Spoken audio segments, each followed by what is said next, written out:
that she is the power of Sri Ramakrishna.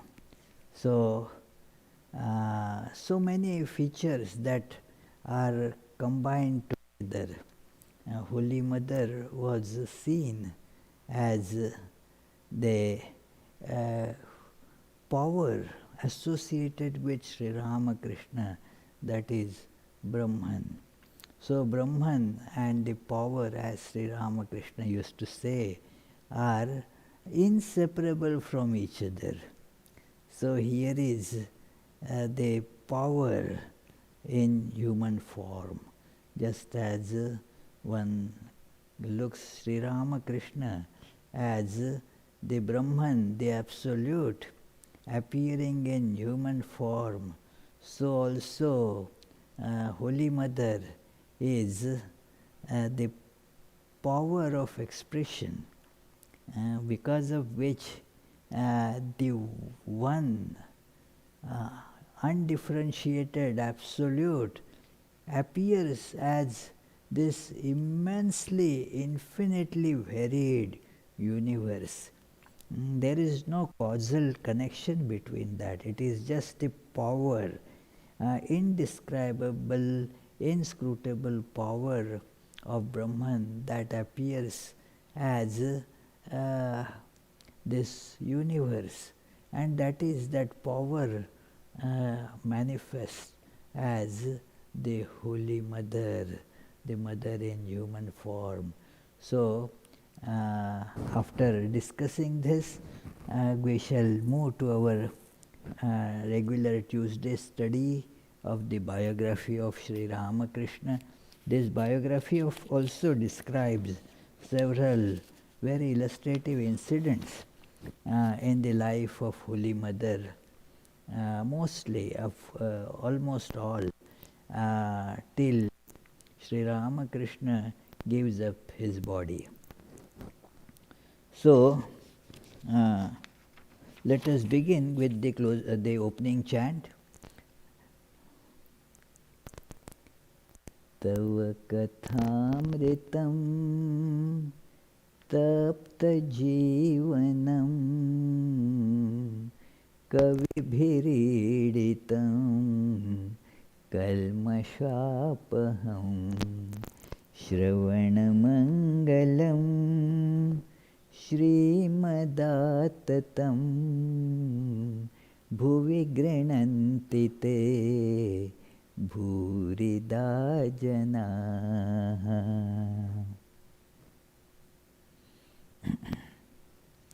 We were discussing that how all the different things that Sri Ramakrishna would see, he would see them the Divine Mother manifesting in all those objects. So what appears to be just inanimate to a common human being, Sri Ramakrishna would see the pulsation of the same Brahman, same life in that too.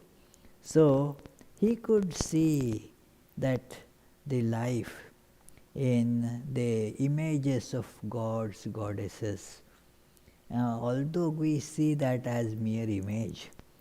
So that is how this discussion of Ram Lala went on, that why Sri Ramakrishna and the mendicant Babaji, to whom that Ram Lala was like his own child. He was following that path of devotion, and devotion means merging, dissolving, getting annihilated in the divine presence. That is the meaning of devotion, that you are attracted to God. It is just imagine attraction of, say, an image, a statue made of salt getting attracted towards ocean. The attraction increases. Statue is kind of walking towards the ocean, goes closer, closer, so close. It is, how close will that statue go? Uh, well, till it touches the water, it merges in the water, and then, well, it doesn't remain anymore. It gets dissolved. So, the devotion is like that, going closer and closer to one's true nature, which is infinite. And when one meets that, you are no longer there as a separate entity. You are gone, dissolved in that infinite nature, in the in one's blissful nature. So this is the only way that one can get the ultimate bliss in life. So that is being described. It is that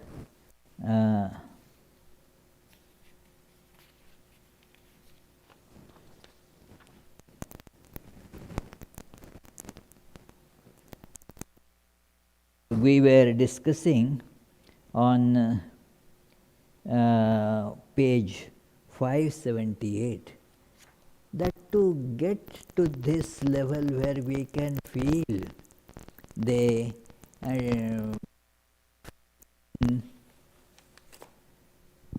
what is happening here or here, some sound is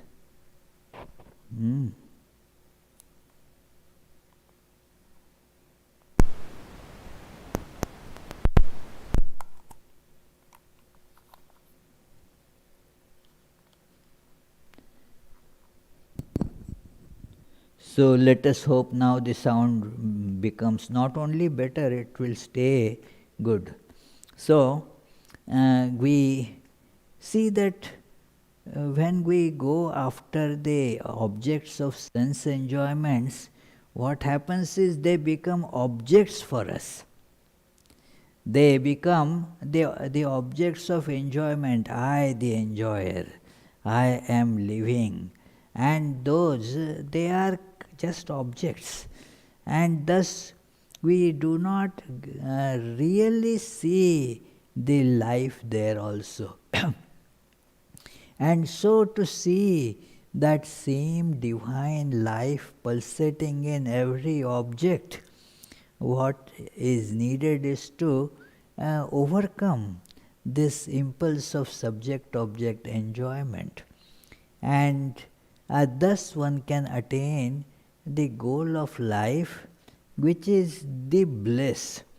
We all want bliss, but then we run after the shadows of bliss, the appearances of bliss, the fake bliss. It is not bliss, but in fact the opposite of it. It is opposite of it, means it brings pain. It is, you go for it thinking that it is bliss, but then when you get it, it is misery. That is how the world is filled with sufferings, because one sees that this is where my source of happiness is, in that object, in that piece of cake lies the happiness. So you rush to that, and then till you get there, there is the excitement. Once you get there, then it's not there. The bliss is not there, only suffering remains. You eat the cake, there is some pleasant sensation for a short time, and then it is all the hard work of processing and digesting whatever. So it leads to suffering. So therefore the sages tell that do not run after these enjoyments if you want bliss. And Human beings somehow don't somehow do not like this idea because of the tremendous attraction of this world. And so they understand that these sages, their sayings were great, but there are these enjoyments also. So how can we compromise these? The attempt at compromise is where human folly lies. I want religion, but I want the worldly enjoyments. So what happens is, now not that it becomes 50% religion and 50% enjoyment. Religion is only then the name. The compromise works like this, that the religion remains in name. What goes under the name is all the sense enjoyments. That is what we see commonly in all religious organizations, because they all are frequented by people like us, controlled by us, and thus what happens? As we are, so those institutions, those religious organizations also become like that, where there is an appearance, a facade of religion, God, renunciation and all that. Under that, we have our enjoyments. We call those as religious acts. But it is, somebody told me that it is, I had gone to my doctor, and at that I told the doctor, well, we have these days our Sunday services are open to people if they want to come with certain restrictions and all. We have opened that, and only a few chairs are there. But that feeding, that soup supper and such things we don't have. Then he asked, well, why will then people come? If there is no food, then they will not come. It is, you see, he is, that doctor is a church goer. So he says, look, the coffee room is always full. It is, and people go to the sermon or mass or whatever just for a short time. They are there and then come to socialize in the that where there are snacks and food stuff and so forth. So it is, that is what it boils down to, compromise. It is, there was this time that in our headquarters, Belur Math, it has a very beautiful, very picturesque, scenic that bank of Ganges and the lawn that is around, that runs along the bank of Ganges and so forth. The temples are there. But then, as soon as the doors would open, especially during the summer afternoons or evenings, people would just rush. They are waiting outside the door, and then they would go and just sit in the bank of Ganges, or just they have some food to eat, and then make the place, they littered with all that. They have nothing to do with religion. But as they get the satisfaction, sometimes some of them would go just to the temple and salute, and then get busy with their chit-chatting with friends. And so it became a bit difficult, So some Swami suggested, why let us, keep another area there reserved for those people. That there will be the Ganges, we will they make some nice looking park, so that they will not cause problems here. Let them have just that. And so those spiritual aspirants, they will have some peace, they will be here. But then some others said, that won't work. Because here they get the chance to compromise. That is how the deceptive psychology of human beings is. They want the label of being religious. If otherwise, are there not other parks? Why do they want to come here? So that they get some kind of a soothing sensation that I was also practicing religion. Because I was going to that temple. So the compromising, it is then a rule had to be made, enforced, that no, you cannot stay here like this for long. So just when the time for Vesper would be there, everybody would be taken, asked to go leave the campus unless you want to sit and attend the Vesper service. Why? Because this compromising tendency is very strong. I want to be called religious. Human beings in general, you see, they are religious in this sense that all like to have a label. I am a Christian, I am this, I am Hindu, I am Buddhist. So, majority of the population in the world has some religious label or other. It gives them, it soothes as it were the conscience. Human beings, when they go for just enjoyment, the conscience pricks. Oh, and I am not doing the right thing. It hurts that am I an animal? Wasting my life running after these things. That is not right. So the conscience starts making noise, starts making objections. So, and that is, human beings have conscience.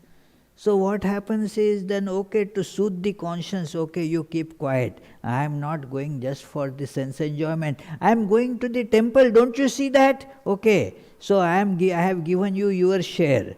Now my share.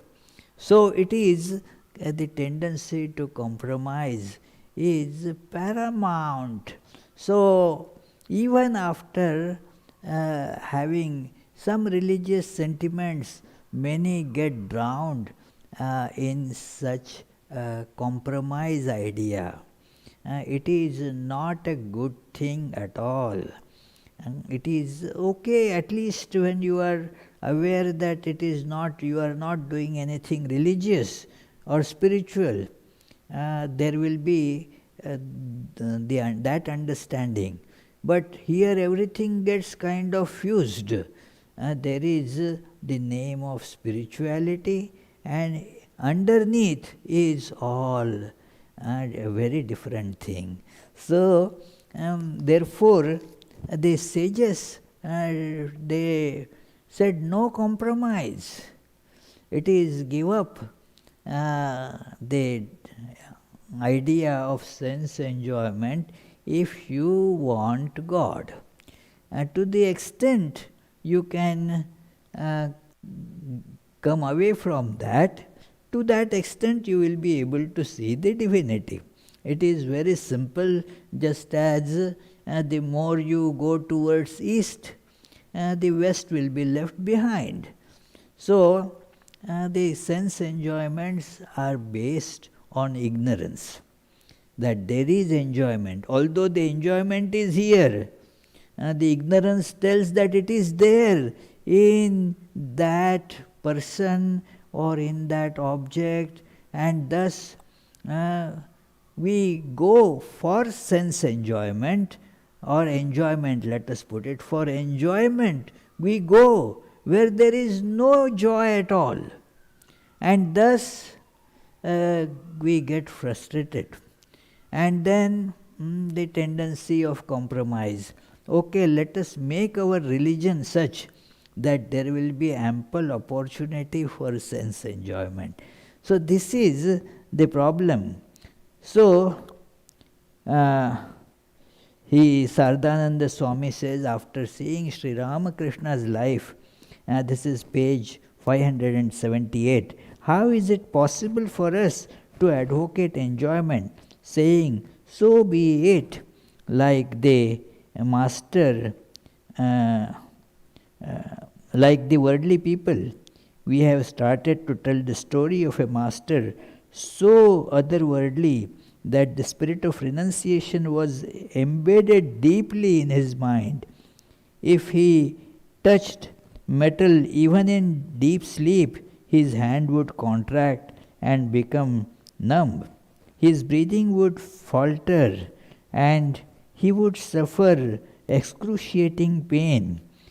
He considered any woman he saw to be the veritable manifestation of the Divine Mother, and no one could eradicate that attitude by any means. When the devoted Mathur offered him ownership of the estate worth thousands of rupees of that time, now it would be a billion rupees. So it is. It caused him such terrible pain that he angrily chased Mathur, trying to beat him. Later on, he would sometimes relate his story excitedly. When I heard that Mathur and Lakshmi Narayan Marwari had plotted to give me money and an estate, I felt so much pain. It was as if someone were sawing through my head. See the description. It is, see the, and imagine, suppose you give money to somebody, hey, please take this money. The sensation would be, so nice, so good. Now I can buy a nice car. The man would feel excited with pleasure. The eyes will get glittering. The hand will say, okay, give me. And see the opposite reaction of Sri Ramakrishna. He felt pain, excruciating pain, as if somebody is running a saw on the head. That kind of pain.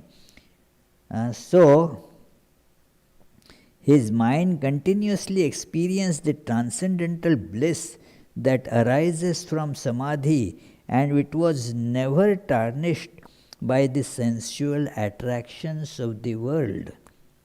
O worldly human beings, we knew beforehand that when we discussed this unusual master, we would have to endure criticism and reproach, and we know that you will not hesitate to slander his divine character if a simple-hearted soul amongst your friends and family becomes attracted to this unique person because of our words and tries to renounce home and worldly enjoyment. But what can we do? We have undertaken this project and we cannot discontinue it or try to hide the truth even partially. We must narrate what we know to be the truth, or we will have no peace. It is as if someone were forcing us to speak out. O reader, let us narrate as far as we know the story of this extraordinary God-man. You may accept as much as you can digest. That is it. We will tell. And it does happen what he has said, that if somebody, some young man or girl wants to give up this pursuit of worldly pleasures and wants to renounce everything and become a monastic, then especially in India, the parents and the relations, they get very perturbed, upset, start quarreling, with the monks. And then why such books are there? One should not read such books. It is like that, the books of renunciation, very painful. I liked that hymn long back when I was just in the early high school years, ninth grade or something like that. And then I was reciting a hymn of Shankaracharya. It is very famous hymn, but full of renunciation. That it is Bhaja Govindam, that the world day rises and day sets. This cycle keeps on going on, but there is no end to your hopes. What are you going to do? Why are you after these worldly things? Everything is evanescent, vanishing. So that is, and so hold on to Govinda. That is the God. That is the substance of that very beautiful hymn.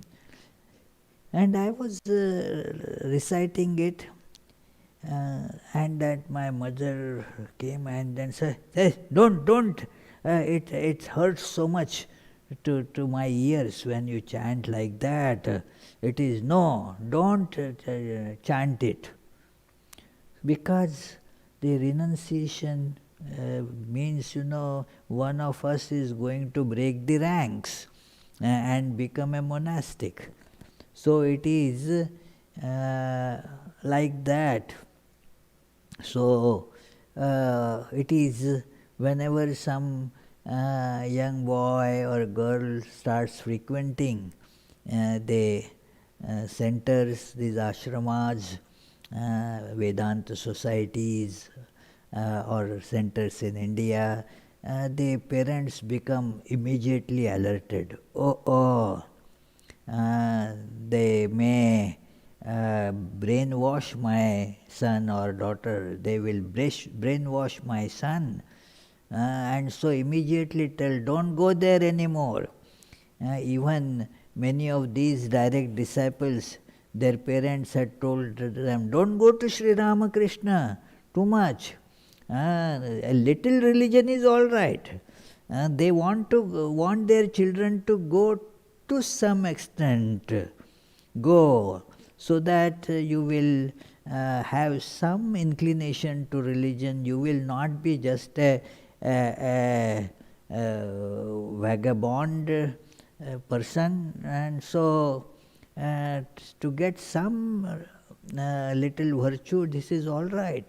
But to give up everything and renounce everything, what is this?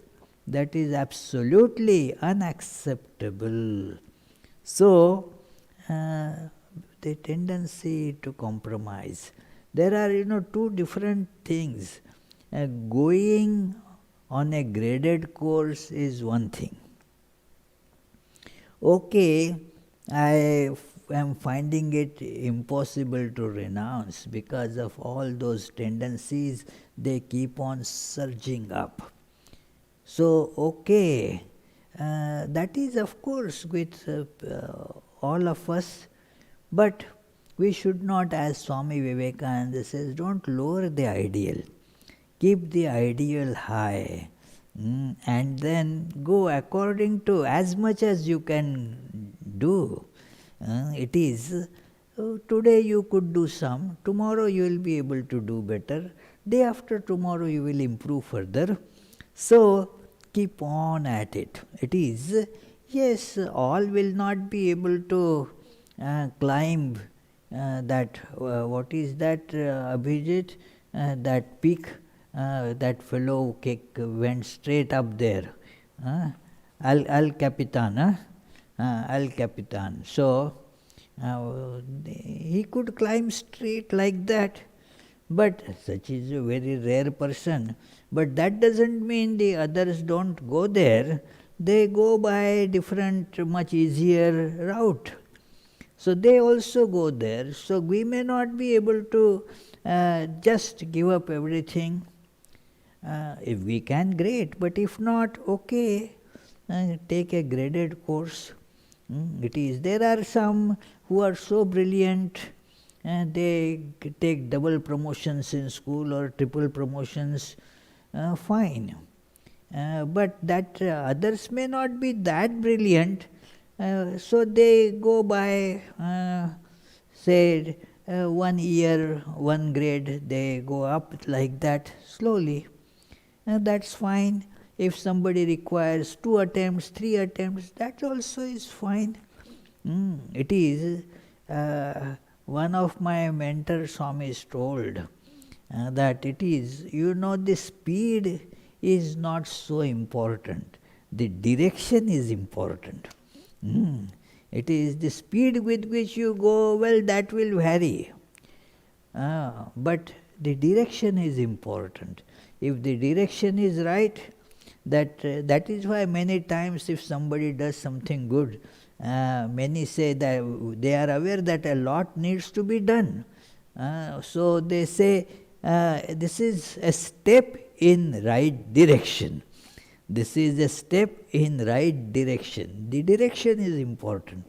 So do not lower the ideal. The ideal is that no compromise about the ideal. No, my ideal is 50% this worldly enjoyment and 50% meditation and chanting the name of God or whatever.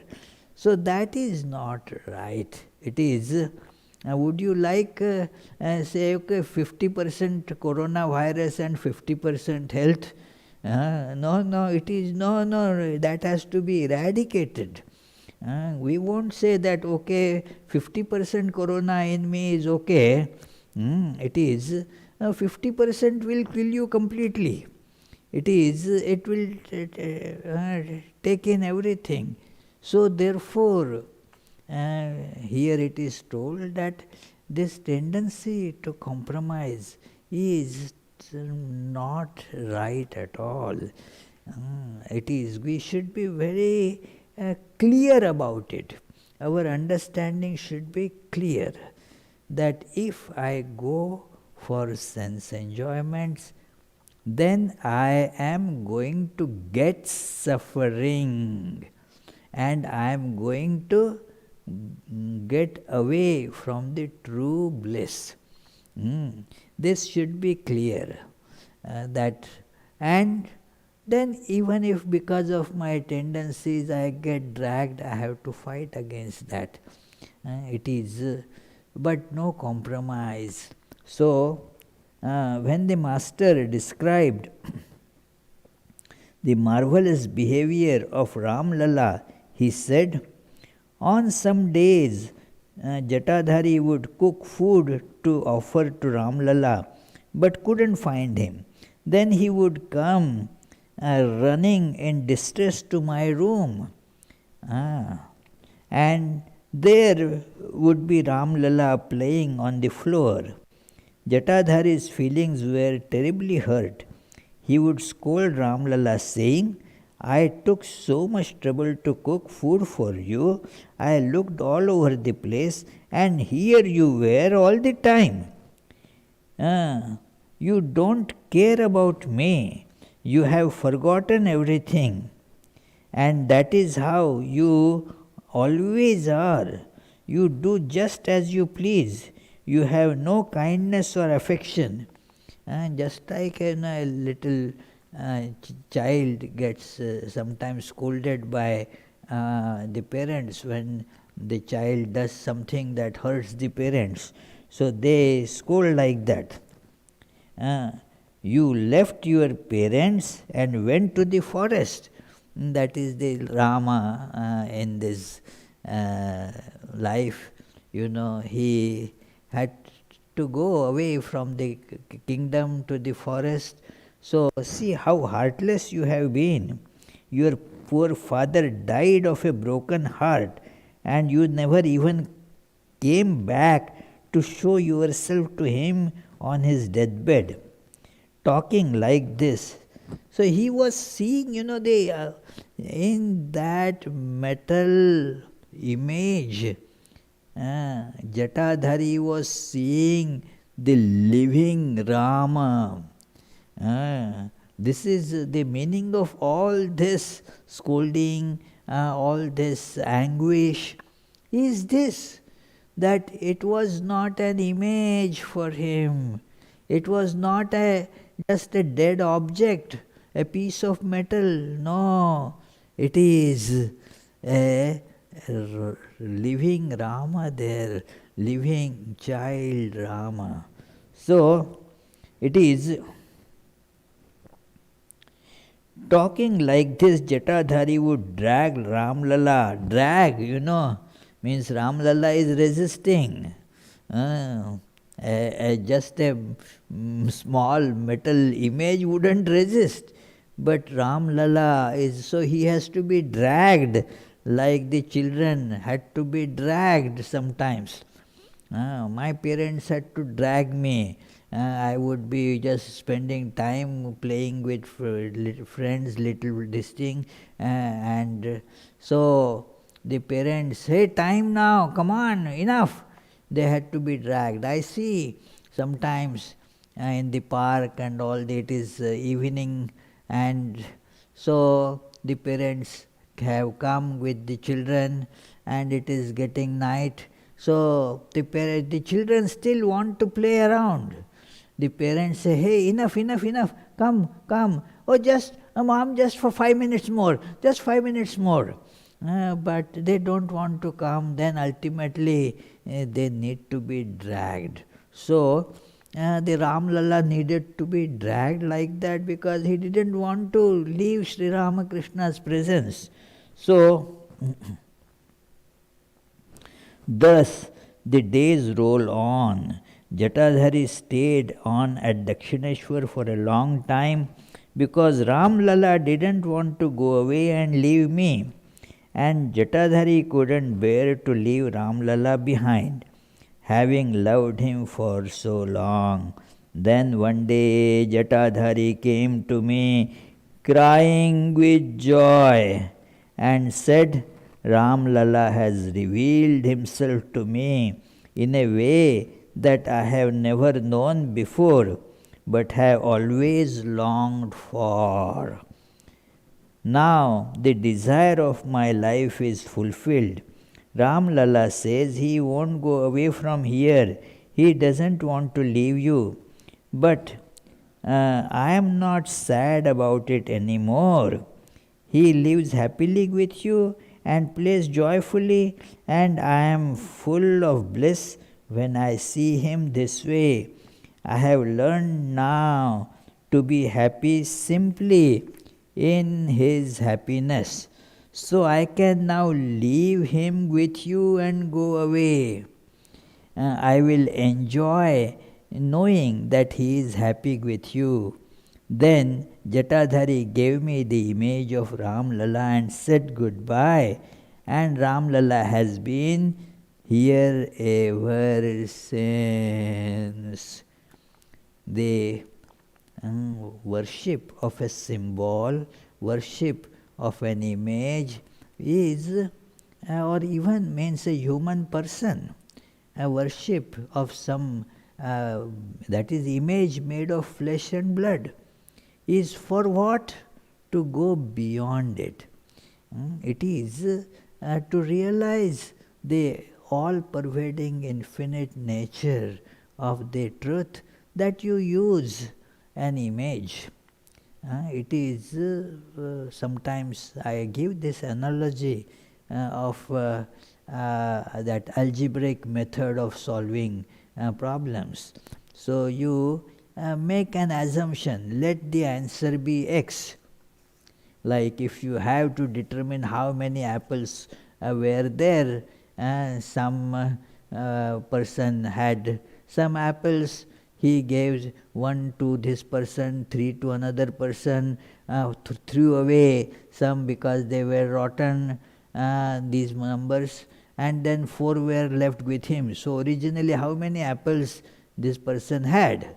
So we assume that it is the x apples, and then calculate the value of x by adding these others. So it is now the x is not apples, but you assume that let x be the number of apples.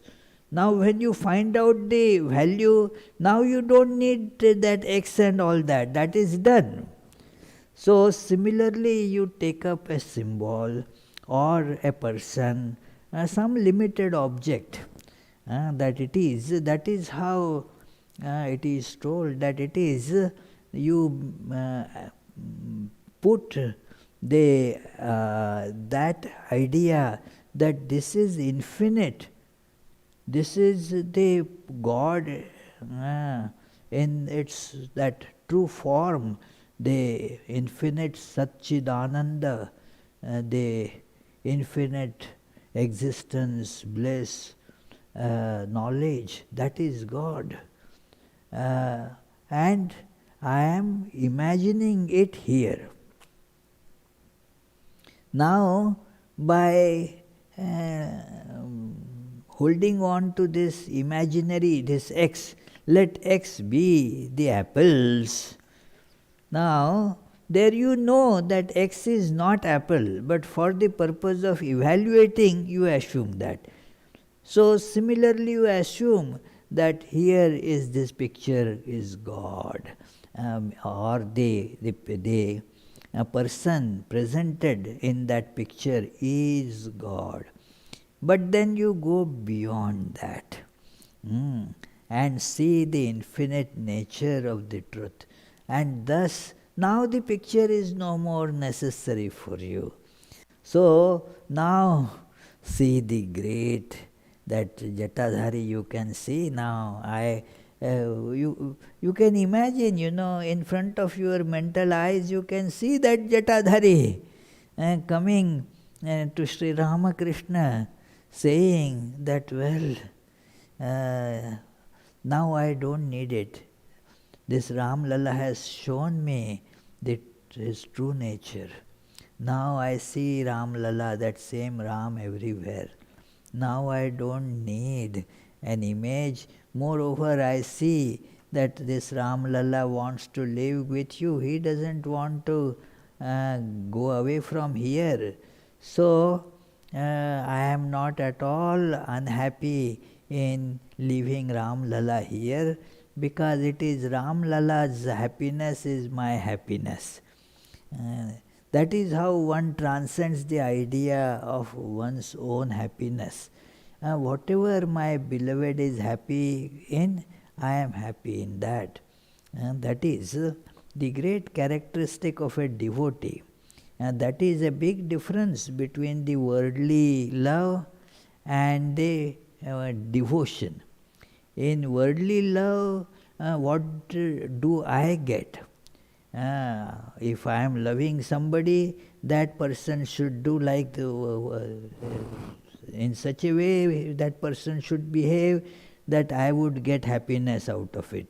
If not, what is the point? I don't want this fellow. So, but for the bhakti, the love for God, it is opposite. That I love you so dearly. You are the source of my joy. If you are happy, that becomes my happiness. So, it is the happiness of the beloved becomes my happiness. So, that is the difference between worldly love, which at times could be very intense, but it is the intensity is for one's own enjoyment. I remember here one incident. One gentleman hasn't come for a long time, but he used to say, a very nice devotee, he would say, Swami, I feel so much for my family, my wife and children. I'm always concerned about them. It is, I love them tremendously. If something happens to my wife, I will be just gone. I don't know what will happen to me. I will be gone. And then I told his wife one day that, look, he is, what a great husband you got. He is so devoted to you that he says that if something happens to my wife, I will be just devastated. Then the wife, very intelligent lady, she said, don't you see what the love is there?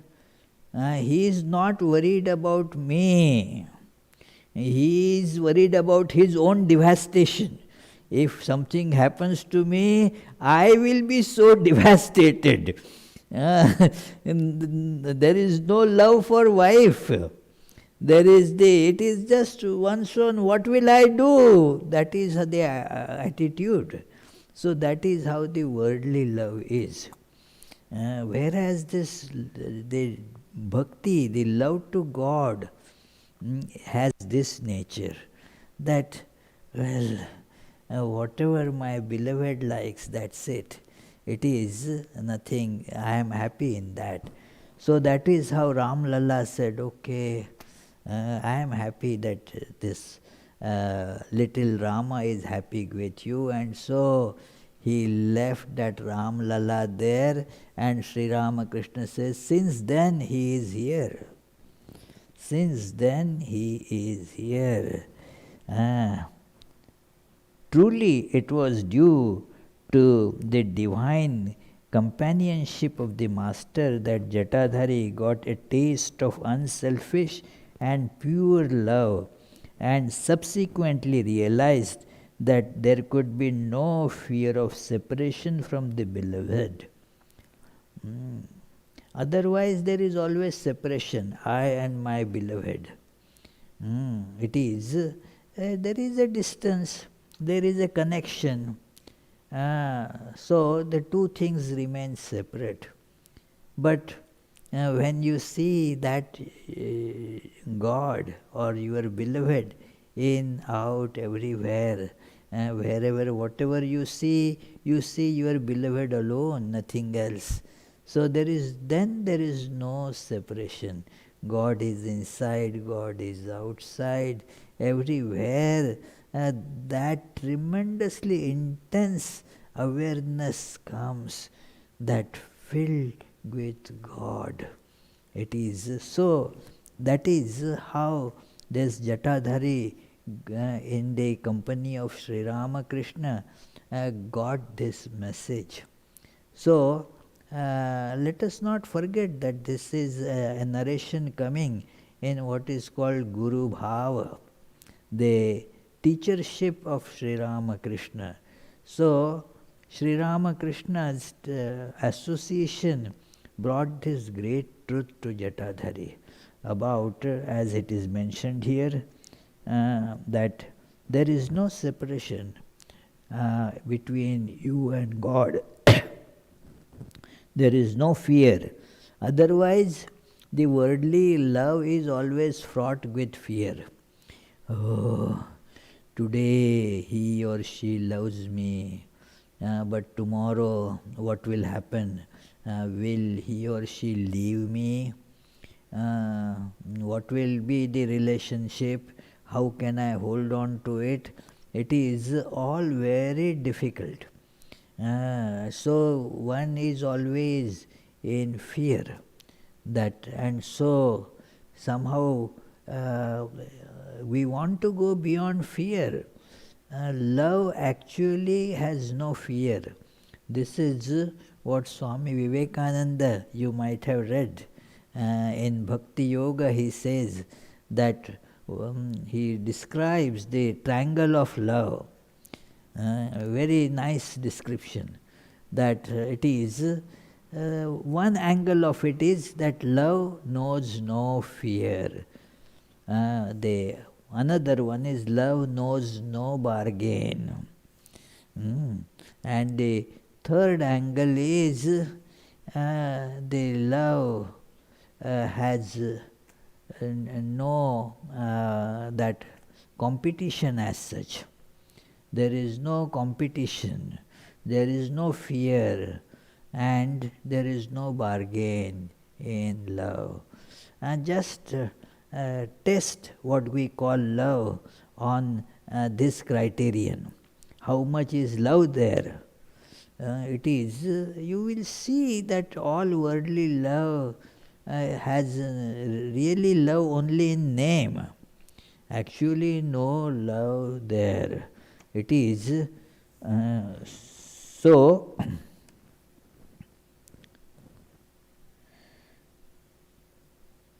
Undoubtedly, Jatadhari received that assurance so he could leave his beloved Ram Lala behind, because no separation. I am living, but I am not living. It is, the master told us, on a different occasion another Ramite monk came. This man had overwhelming faith in God's name. He carried nothing with him but a water pot and a book. The book was his treasure. Every day he would worship it and with flowers, and from time to time would open it carefully. After I got to know him, I begged him to let me have a look at it. But when I opened the book, I found that on every page the same two words were written in bold red letters, Om Rama. Om Rama. That is the only thing written on that book. He said to me, what is the use of reading many books? God is the origin of the Vedas, the Puranas and other scriptures, and there is no difference between him and his name. Therefore, whatever is written in the 4 Vedas, 18 Puranas and other scriptures is contained in his name. So I am satisfied with that. So that man had such a faith in God's name. Anyway, friends, since I began reading it, I completed. The time is as such over. So we shall continue about these many such stories about Ramite monks. A few more will come, and which we will try to see with His grace next Tuesday. We'll think about it a minute or so, and then if you have questions, you can ask.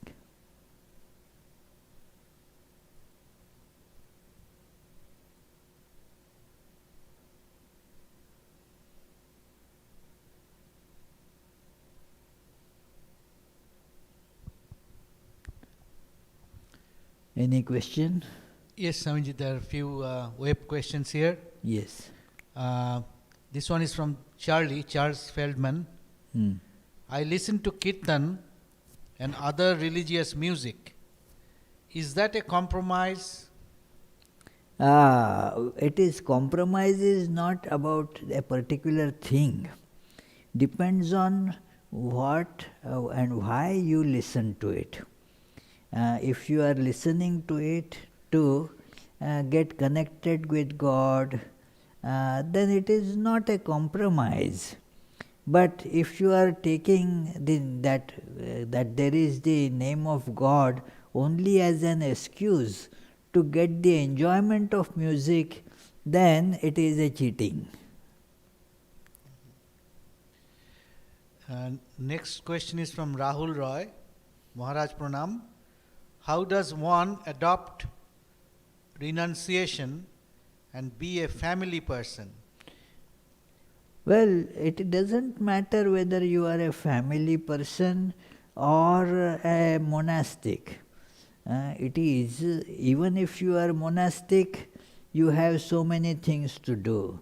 Family person also has the same thing. Sri Ramakrishna gave a very good answer to this. That a family person means what? You have so many things to do. There are duties associated with family life. So he said, do your duties there, but put the mind in God. He gave the example, don't say anything is mine. Because that is not true. Nobody is yours. It is so to say that this is mine is a mistake. So renunciation of what? I and mine. I am this body. This idea is to be renounced. And then something connected with the body, like my spouse, my children, my relatives, and my ideas. All those, that is mine. That I and mine is to be given up. That is the renunciation. So you in householder's life, even in monk's life, we all have to do our works, our duties. The practice is to be made that nothing belongs to me. Nothing is mine. The mind is to be turned towards God. God alone is mine. The things in the world, they come and go, and they are not mine. I work with them. He gave the example of a nanny. That nanny takes care of the children, and just for the sake of saying, says this is my John and that is my Tom. But she knows that neither John or Tom, they are her children. They are just her charge, so to say. She has to take care of them. But she knows sure that none of them belongs to her. The moment she gets the notice that, okay, your work is finished, then, she has no connection as such. So that is what we should develop this attitude. Thus we will do everything. In fact, we will do much better than we do now, because our selfishness will not come into picture. We will do all our duties very well, and yet will be renouncing person. Renunciation, one meaning of this word renunciation, that is sannyasa. The word sannyasa comes from this root, nyas, which has three meanings. And all these three are included in this word sannyasa or renunciation. The first meaning is, of course, give up. Second thing is to purify. The third meaning is to place in a proper way, at proper place. So, giving up means what? You have to give it to, throw it somewhere, put it in the proper place. And then when you put it in the proper place, it gets purified. Like you clean the room, you have lot of trash littered in the room, it is dirty room. So what you do, you pick up the trash and then put it in the trash can. So it is kept in the proper place now. It is removed, renounced from the room, and thus what has happened? The room has become purified. So that is what our desires for worldly things, they have to become the desires of God. Put all the desires there, and thus the life will get pure. That is how even in the householder's life there is equal opportunity. You know, America is country of equal opportunity. So whether you are householders or a monastic, both have equal opportunity to renounce. Isn't it, Yona? Huh? Yeah, why are you doing? It is, everybody has equal opportunity. Now whether we take that opportunity or let it pass, that is a different matter. But otherwise, even in a monk's life, if there is not this awareness, suppose imagine, I am putting on monk's clothes, I have a name, monastic name, and I am holding on to this as my property, my ashrama, mine. If I have that ownership idea, this is mine, then it is not renunciation at all. So it doesn't really make difference whether you are a monk or a householder. Please read, I don't have time now, the first verse of the 6th chapter of Bhagavad Gita. Thank you very much. Any other question? Yeah, and this from Chris Bartolotta. Yes. Is it right to assume the pain the Babaji felt when Ramlala would leave him was actually a blessing? Then he continued with a comment. This morning I read this line in Swami Saradananda's Reminiscences of Holy Mother. Aspirants who follow the paths of Vatsalya, Madhura, etc. are filled with a great desire to taste the bliss of this paradoxical state, wherein separation brings about anguish, which actually enhances the keenness of love. Outside there is the burning sensation of a poison, but inside it is all bliss. That is correct. Very good, Chris. What you read in Sardeshananji's book, that is very correct. That is what is happening with Ramlala, as I mentioned, because he is seeing that image as living, real Rama. So all this is being done with Rama. So his connection with the Lord Rama is becoming more and more pronounced, and the pain is being felt because of that love that it is. So that pain is actually a step. One feels the pain in such situations because of the apparent separation. But when that separation also goes away, there is the unification now. Even unification is not the right word. When you see that non-dual reality, then there is no fear, no separation. So let us conclude with the closing prayers. I assume there is no question here.